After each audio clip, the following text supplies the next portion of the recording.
যেখানে যে জিনিস সেখানে সেই মেশিন। দেখেন পাথর এখানে, পাথর ভাঙা মেশিন এখানে।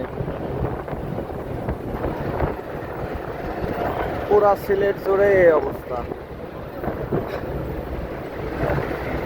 এই যে ভাঙতেছে, একদিকে পাথর দেয় আর একদিক থেকে পাথর গোড়া গোড়া হয়ে বের হয়ে যাচ্ছে।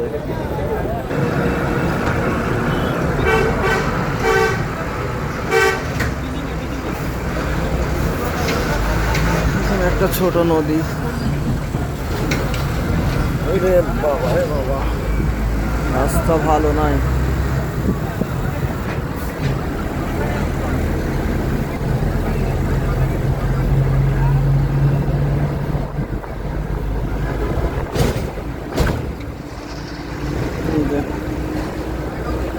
আবার পাথর ভাঙা মেশিন। পুরা সিলেট জুড়েই যেন পাথর আর পাথর ভাঙা মেশিন।